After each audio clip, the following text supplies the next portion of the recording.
नमस्कार मित्रों, मैं यदवीर सोलंकी आपके बीच में विगत 10 वर्षों से कोचिंग संस्थानों में अध्यापन कार्य से जुड़ा रहा। वर्तमान में राजकीय सेवा में कार्यरत होने के कारण मैं ऑफलाइन क्लास नहीं ले पा रहा हूँ। अतः मैं मेरे इस यूट्यूब चैनल के माध्यम से आपके सामने अपनी क्लासें प्रस्तुत कर रहा हूँ। मित्रों, वर्तमान में राजस्थान में रीट की भर्ती आई हुई है, विज्ञप्ति जारी हो चुकी है और मैं चाहता हूं कि मेरे इस चैनल की क्लासों के माध्यम से आप लोगों को इस भर्ती में अधिक से अधिक फायदा मिल सके।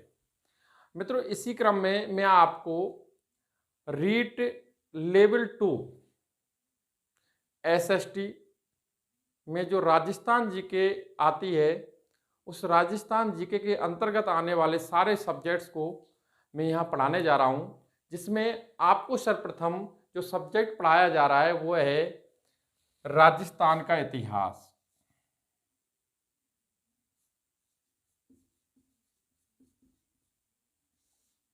राजस्थान का इतिहास।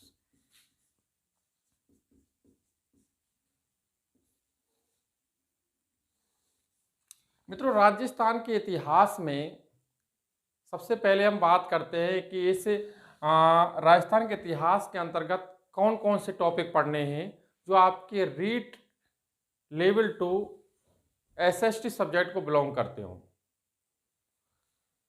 जिसमें आपका पहला ही टॉपिक है राजस्थान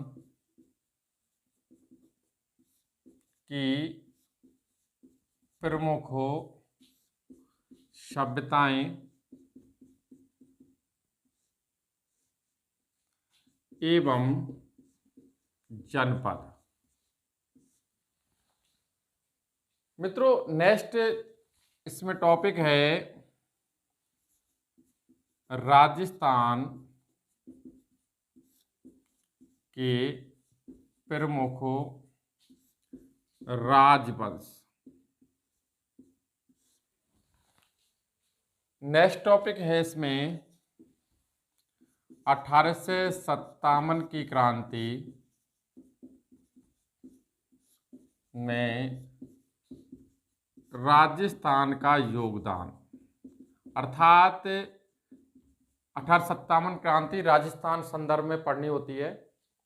नेक्स्ट इसमें हम पढ़ते हैं तो वो टॉपिक है राजस्थान में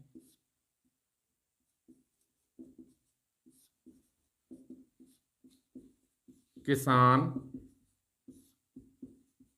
जनजाति और प्रजामंडल आंदोलन।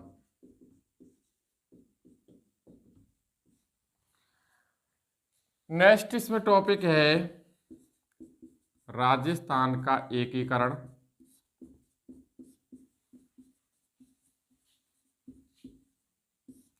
नेक्स्ट टॉपिक है राजस्थान के गौरव।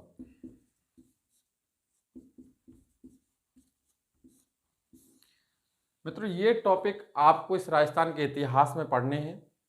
राजस्थान के इतिहास में जो टॉपिक पढ़ने हैं क्रमशः हम पढ़ेंगे जिसमें सर्वप्रथम हम प्रथम टॉपिक को ही ले लेते हैं और इस टॉपिक को पढ़ते हैं विस्तार से। राजस्थान की प्रमुख सभ्यताएं एवं जनपद।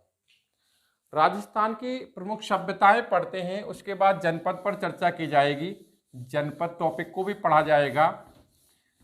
सबसे पहले राजस्थान की प्रमुख सभ्यताएं।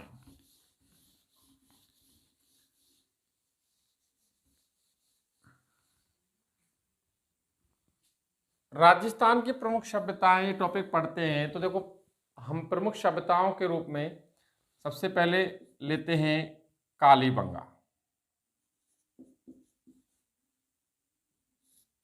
कालीबंगा सभ्यता स्थल। कालीबंगा सभ्यता स्थल जो है, इसके संदर्भ में सामान्य जानकारी। मित्रों, सबसे पहले कालीबंगा का शाब्दिक अर्थ।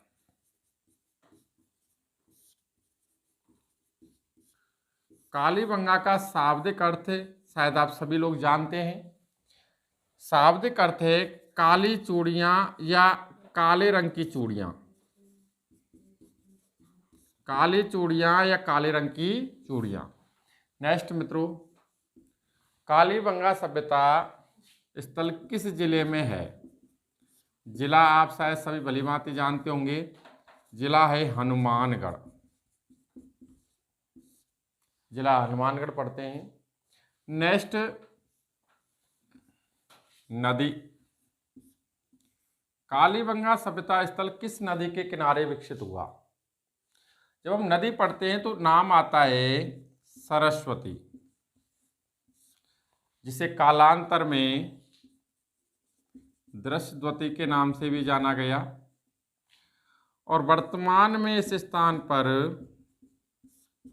घग्गर नदी बह रही है। नेक्स्ट मित्रों, बात करें अगर इस संदर्भ में, तो देखिए इस कालीबंगा सभ्यता स्थल के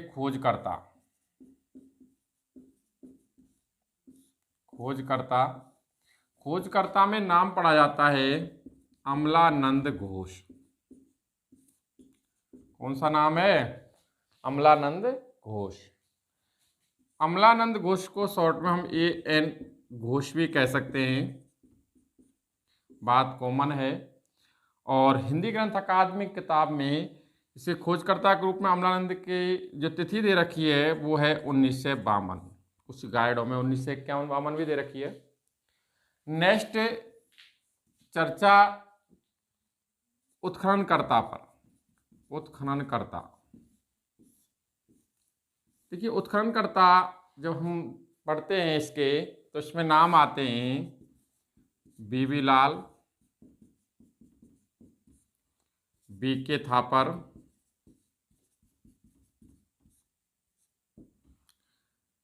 MD खैर और जगपति जोशी।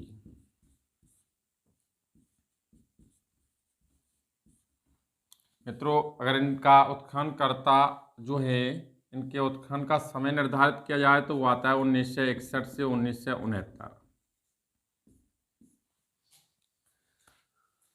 अर्थात कालीबंगा सभ्यता स्थल के बारे में हम पढ़ रहे हैं। कालीबंगा, इसका शाब्दिक अर्थ है काली चूड़ियां।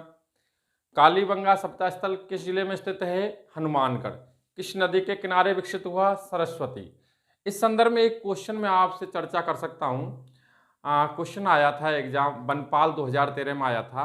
क्वेश्चन था, राजस्थान का कौन सा पुरास्थल उस नदी के किनारे विकसित हुआ जिस नदी के किनारे भारत के प्राचीनतम ग्रंथ ऋग्वेद की रचना की गई? अर्थात हम कह सकते हैं कि ऋग्वेद की रचना किस नदी के किनारे की गई? तो नाम आता है सरस्वती। सरस्वती नदी के किनारे। और सरस्वती नदी के किनारे राजस्थान का कौन सा पुरास्थल पनपा, विकसित हुआ? तो आंसर है कालीबंगा। उसमें आंसर कालीबंगा ही था।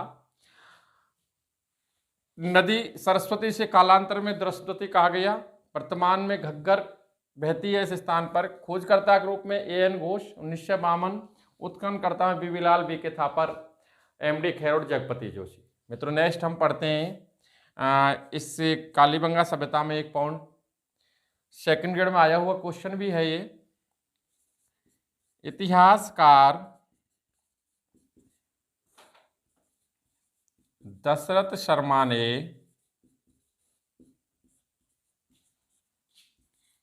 कालीबंगा को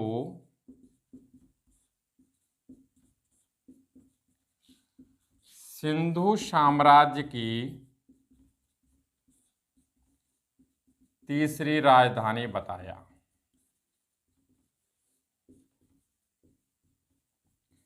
देखिए मित्रों, क्वेश्चन इस प्रकार आया था, किस इतिहासकार ने कालीबंगा को सिंधु साम्राज्य की तीसरी राजधानी बताया?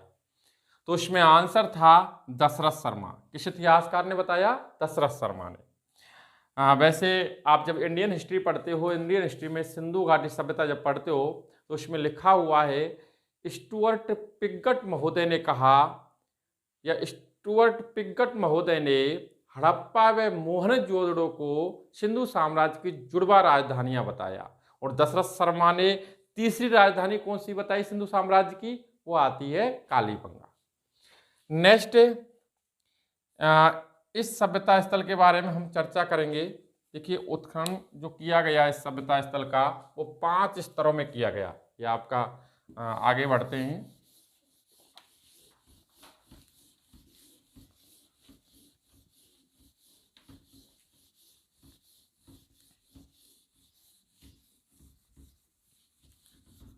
हाँ मित्रों, मैं चर्चा कर रहा था कि इस कालीबंगा सभ्यता का उत्खनन, कालीबंगा सभ्यता का उत्खनन 5 स्तरों में किया गया। कितने स्तर? 5 स्तरों में किया गया, जिसमें प्रथम व द्वितीय स्तर जो थे, प्रथम व द्वितीय स्तर पूर्व हड़प्पा काल से संबंधित थे। किस काल से संबंधित थे?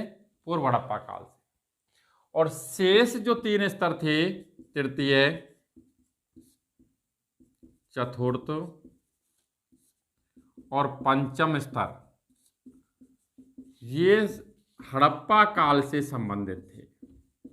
किस काल से? हड़प्पा काल से। किस काल से संबंधित थे? हड़प्पा काल से। नेक्स्ट बात करें कालीबंगा सभ्यता के संदर्भ में, तो मित्रों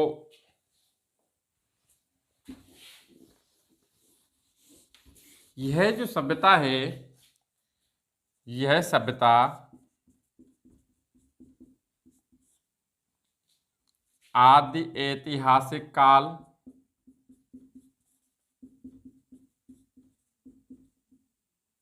आदि ऐतिहासिक काल, हड़प्पा काल, नेक्स्ट कांस्ययुगीन,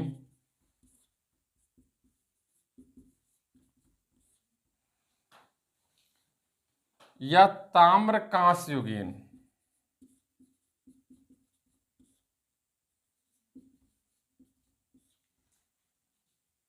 नेक्स्ट नगरीय व मात्र सत्तात्मक है। सत्तात्मक है। कालीबंगा सभ्यता स्थल जिसका उत्खनन 5 स्तरों में किया गया। जो 5 स्तर हम पढ़ते हैं, उनमें प्रथम व द्वितीय स्तर पूर्व हड़प्पा काल से संबंधित था। शेष 3 स्तर हड़प्पा काल से संबंधित थे। मित्रों, नेक्स्ट बात की जाए तो यह जो कालीबंगा सभ्यता है, यह आद्य ऐतिहासिक काल से, यह हड़प्पा काल से, यह कांस्ययुगीन या ताम्र कांस्ययुगीन, क्योंकि पूर्व हड़प्पा काल के भी अवशेष प्राप्त हुए हैं जिससे समय तांबे का प्रयोग किया जाता था। अतः ताम्र कांस्ययुगीन भी हम इसे कह सकते हैं नगरीय व मात्र सत्तात्मक सभ्यता स्थल है। नेक्स्ट मित्रों, एक वृहद चर्चा इस कालीबंगा के नगर नियोजन पर। कालीबंगा सभ्यता स्थल का नगर नियोजन। हम कालीबंगा सभ्यता स्थल के नगर नियोजन की बात करें, नगर नियोजन,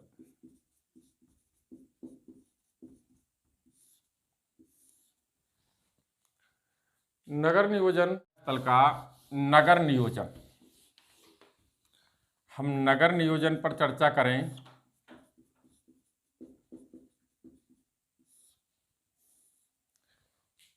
तो नगर नियोजन, कालीबंगा सभ्यता का नगर नियोजन सामान्यतः 2 भागों में बटा हुआ था। सामान्यतः 2 भागों में बटा हुआ था।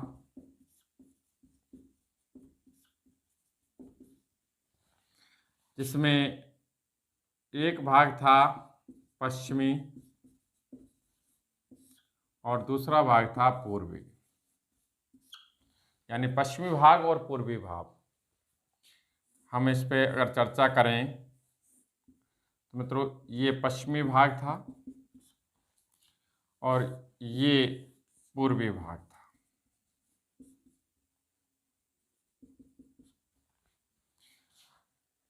पश्चिमी भाग जिसे दुर्ग टीला, जिसे ऊपरी टीला कहा जाता था, इसमें अधिकारी वर्ग निवास करता था। कौन सा वर्ग निवास करता था? अधिकारी वर्ग। कौन सा वर्ग निवास करता था? अधिकारी। नेक्स्ट बात करें तो इसे पूर्वी भाग को नगर टीला, निचला टीला,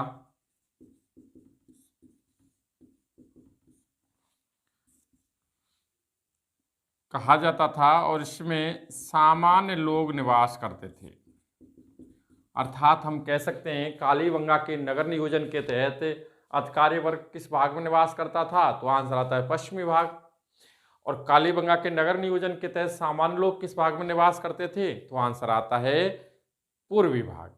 मित्रों अभी हम देखें तो इस नगर नियोजन के तहत जो दो भाग थे इनकी विशेषता थी कि कालीबंगा के दो नगर नियोजन के तहत जो पश्चिमी और पूर्वी भाग थे दोनों ही भाग चारों ओर से सुरक्षा दीवार से घिरे हुए थे। आपके केसी श्रीवास्तव किताब में स्पष्ट शब्दों में लिखा हुआ है कि कालीबंगा सभ्यता स्थल ऐसा था जिसके दोनों ही भाग चारों ओर से सुरक्षा दीवारों से घिरे हुए थे। नेक्स्ट नगर नियोजन के बाद हम देखते हैं कि यहाँ इस कालीबंगा सभ्यता की जो मकान बनाए जाते थे, मकानों की चिनाई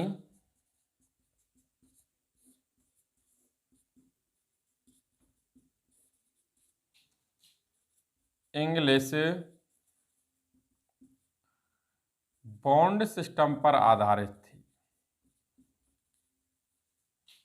इंग्लिश बॉन्ड सिस्टम पर आधारित थी। मित्रों यहाँ के मकानों में जिन ईंटों का प्रयोग किया जाता था, आप देखें, आप जब सिंधु घाटी सभ्यता पढ़ते हैं और सिंधु घाटी सभ्यता में आप पाते हैं अधिकांश से जो भी लगभग अधिकांश स्थल हैं उन स्थलों के मकानों की जो चिनाई में ईंटों का प्रयोग होता था वो पक्की ईंटें होती थी। लेकिन यहाँ के मकानों की चिनाई में यहाँ धूप में सुखाकर सुखाई गई ईंटों का प्रयोग किया जाता था।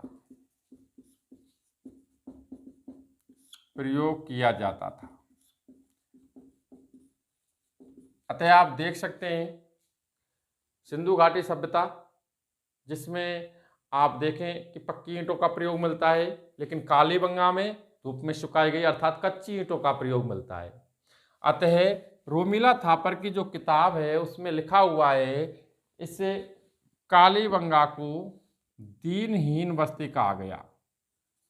कालीबंगा को दीनहीन बस्ती कहा गया।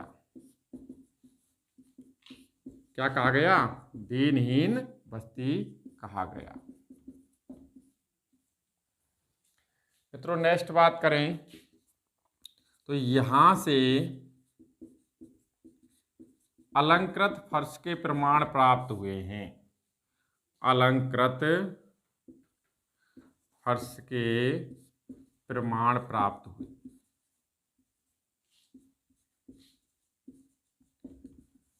नेक्स्ट बात करें हम इस पर तो यहाँ के मकानों की छतें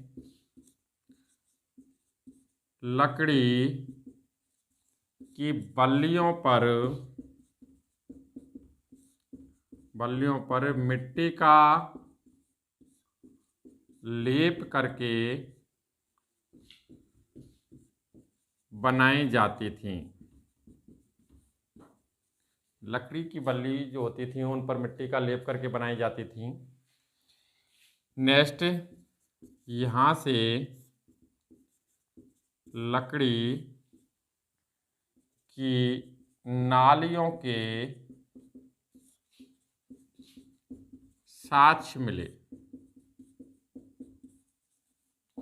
लकड़ी की नालियों के साक्ष्य प्राप्त हुए हैं। यहाँ से हम नेक्स्ट बात करें तो यहाँ की सड़कें, अर्थात कालीबंगा से सड़कें प्राप्त हुई, उन सड़कों पे बात करें तो यहाँ से प्राप्त जो सड़कें थीं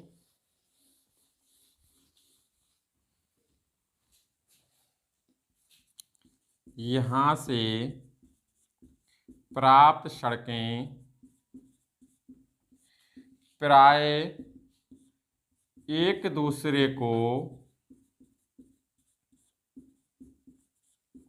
समकोण पर काटती थीं।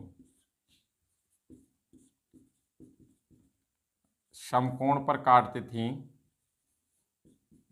जिस कारण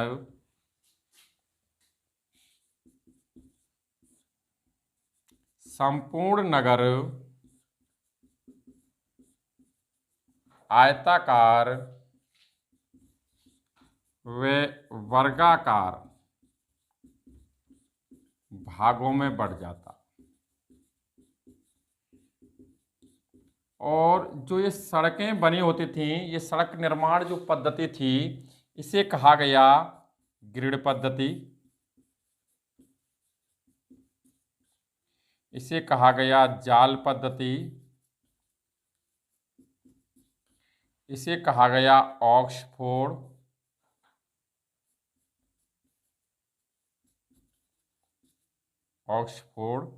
और इसे कहा गया चेसबोर्ड आदि नाम दिए गए इसे। अर्थात जो कालीबंगा से सड़कें प्राप्त हुई, वो सड़कें प्राय एक दूसरे को समकोण पर काटती थीं, जिससे जो संपूर्ण नगर था वो आयताकार व वर्गाकार भागों में बढ़ जाता था। इसे सड़क निर्माण पद्धति को ग्रिड पद्धति, जाल पद्धति, ऑक्सफोर्ड या चेसबोर्ड नाम दिए गए। मित्रों, नेक्स्ट बात करें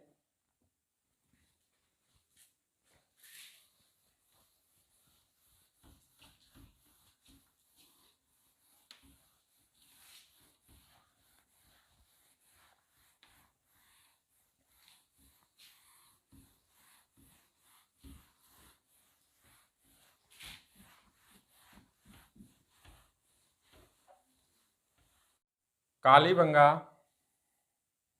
के संदर्भ में और जानकारी हम जुटाते हैं। तो देखिए, यहाँ से अर्थात कालीबंगा सभ्यता स्थल से जुते हुए खेतों के साक्ष्य प्राप्त हुए हैं। जुते हुए खेतों के साक्ष्य प्राप्त हुए हैं और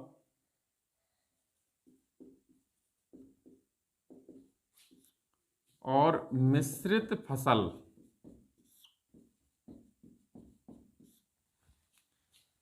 के प्रमाण मिले हैं।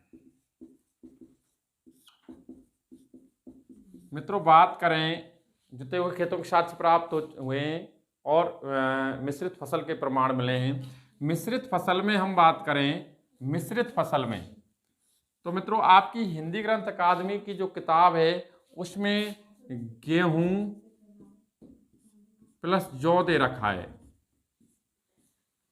हिंदी ग्रंथ अकादमी किताब में जो राजस्थान सरकार द्वारा प्रायोजित है, उसके अलावा सरसों चना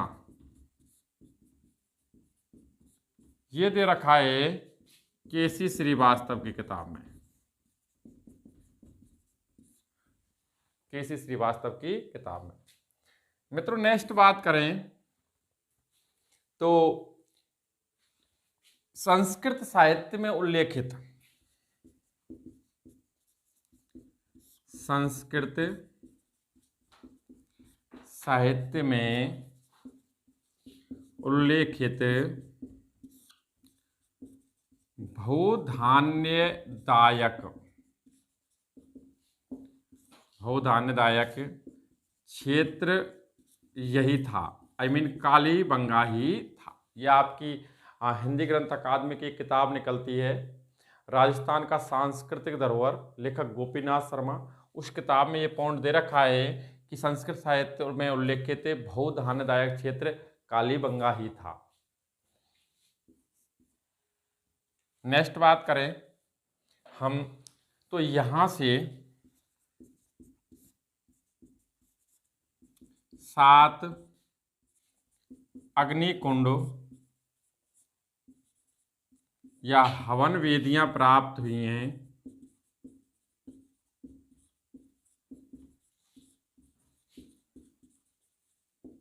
जिनमें पशुओं की जली हुई हड्डियां मिली हैं।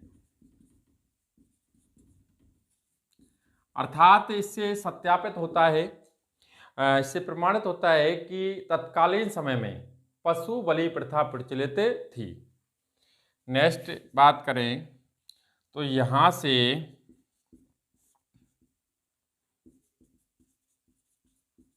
ऊंट की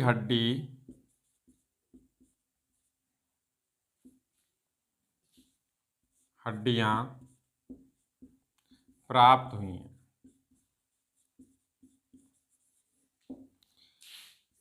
कालीबंगा सभ्यता स्थल से ऊंट की हड्डियां भी प्राप्त हुई हैं। नेक्स्ट इसमें हम देखें तो यहां से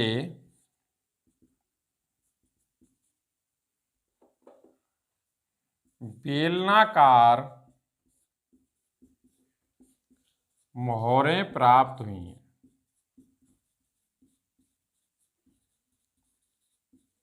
मित्रों, हम अगर सिंधु घाटी सभ्यता की बात करें तो सिंधु घाटी सभ्यता से अधिकांश वर्गाकार आकार की मोहरें प्राप्त हुई हैं, लेकिन यहाँ से बेलनाकार आकार की मोहरें, ये भी सिंधु घाटी सभ्यता का स्थल है।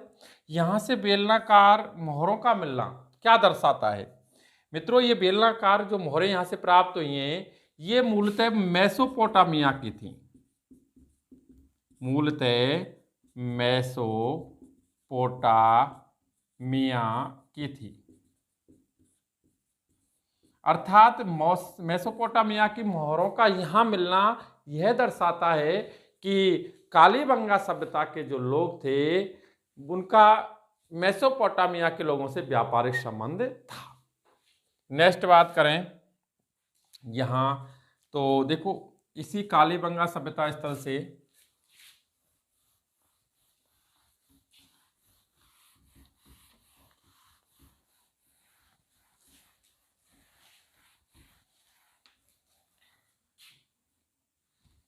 कालीबंगा सभ्यता स्थल से यहां से भूकंप के साक्ष्य प्राप्त हुए, साक्ष्य मिले। तो साक्ष्य मिले, पता कैसे चला? मकानों की दीवारों में दरार, मकानों की दीवारों में दरारें मिली, जिससे पुरातत्वविदों ने अनुमान लगाया कि यहाँ भूकंप भी आते थे। नेक्स्ट, यहाँ से शल्य चिकित्सा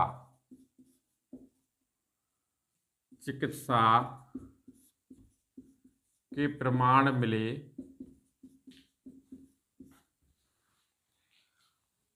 शल्य चिकित्सा के प्रमाण मिले, पता कैसे चला? तो मानव की छिद्रित खोपड़ी,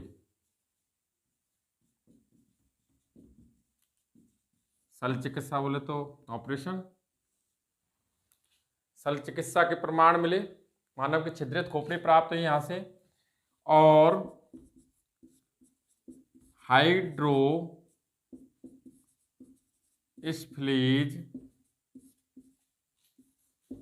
बीमारी के साक्ष्य मिले। हाइड्रोसेफेलिक बीमारी के भी साक्ष्य मिले। नेक्स्ट बात करें मित्रों,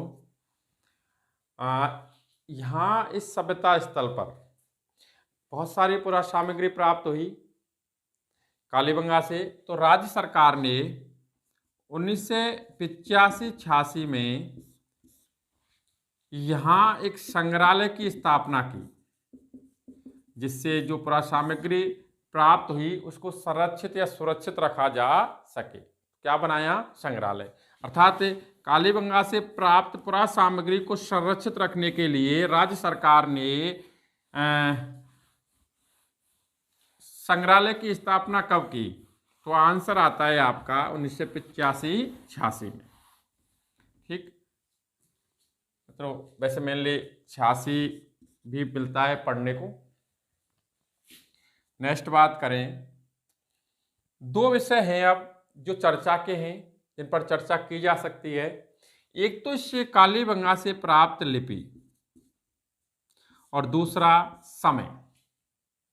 हम लिपि की बात करें तो यहां से जो लिपि प्राप्त हुई है, ये तो आप जानते हैं आदि ऐतिहासिक काल से संबंधित है यह सभ्यता स्थल कालीबंगा। निश्चित रूप से यहां से जो लिपि प्राप्त हुई है उस लिपि को आज तक कोई पढ़ नहीं सका, अर्थात लेखन के साक्ष्य तो मिले लेकिन पढ़ा नहीं जा सका। इसलिए इस को किस में रखा गया? आदि ऐतिहासिक काल में। मित्रों, लिपि प्राप्त हुई जिसे पढ़ा नहीं जा सका है, और यह जो लिपि है यहाँ की, यह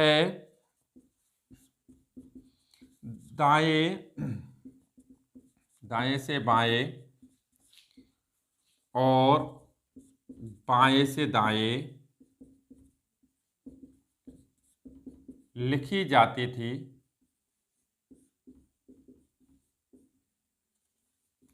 इसको जो नाम दिया गया, जो इस प्रकार लिखी जाती थी, इसे ब्रुस्टो फदेन, इसे सर्पलाकार लिपि, इसे गौमूत्र लिपिका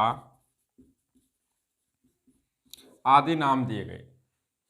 इस लिपि को ये नाम दिए गए, ये दाएं से बाएं, बाएं से दाएं लिखी जाती थी। इसे मेनली ब्रुस्टोफैदेन नाम दिया गया। नेक्स्ट बात करें तो मैंने बताया था चर्चा का दूसरा विषय अब इसमें रह जाता है, तो वो है समय। चर्चा का दूसरा विषय क्या है? समय। हम समय पर और चर्चा कर लेते हैं। समय मित्रों, समय C14 कार्बन 14 पद्धति के अनुसार इसका जो समय निर्धारण किया गया वो किया गया 23 से ±50, या 23 से 50 या 22 से 50, प्लस ऊपर या नीचे। से 17 से 50 ईसा पूर्व, ये इसका समय निर्धारण किया गया। कार्बन 14 जो जीव आप देख सकते हैं जीवाश्मिकों की आयु ज्ञात करने की वैज्ञानिक विधि है, और शायद आप जानते होंगे चट्टानों की आयु ज्ञात करने की वैज्ञानिक विधि कौन सी है? यूरेनियम 238। और वृक्षों की आयु ज्ञात करने की वैज्ञानिक विधि कौन सी है? वार्षिक वलय, वृक्षों के वार्षिक वलय। मित्रों, नेक्स्ट हम यदि और भी चर्चा करें इस कालीबंगा सभ्यता स्थल के संदर्भ में, तो इसके पतन के कारण।